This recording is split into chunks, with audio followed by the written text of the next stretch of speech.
Hi children, it's Miss Trendler here. I'm going to continue reading chapter 35 from the Ickabog. I hope you're enjoying it. I certainly am. And I hope you're all staying hydrated because it is very warm today.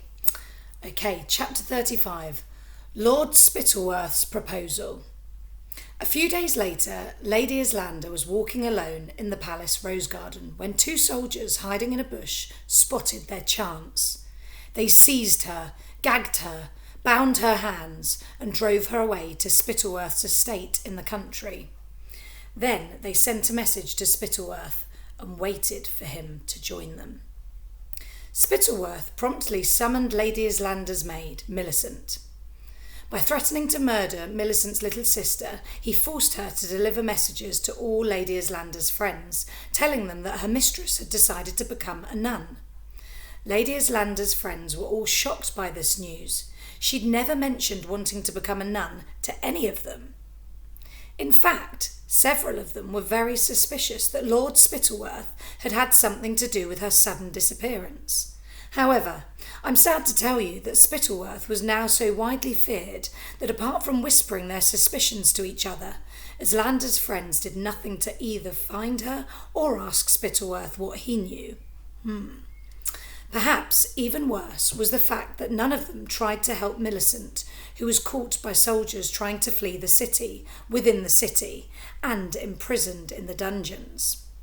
Next, Spittle Worth had set out for his country estate, where he arrived late the following evening. After giving each of Landa's kidnappers 50 ducats and reminding them that if they talked, he'd have them executed, Spittle Worth smoothed his thin moustaches in a mirror and then went to find Lady Landa, who was sitting in his rather dusty library, reading a book by candlelight.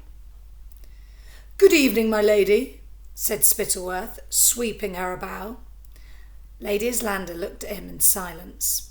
"I have good news for you," continued Spittle Worth, smiling. "You are to become the wife of a chief adviser." "I'd sooner die," said Lady Landa pleasantly, and turning a page in her book, she continued to read. Come, said Spittle Worth. "As you can see, my house really needs a woman's tender care. You'll be far happier here, making yourself useful, than pining over a cheesemaker's son, who in any case is likely to starve to death any day now." Lady Landa, who'd expected Spittle Worth to mention Captain Goodfellow, had been preparing for this moment ever since arriving in the cold and dirty house. So she said, with neither a blush nor a tear, "I stopped caring for Captain Goodfellow a long time ago, Lord Spittle Worth. The sight of him confessing to treason disgusted me. I could never love a treacherous man, which is why I could never love you." She said it so convincingly that Spittle Worth believed her.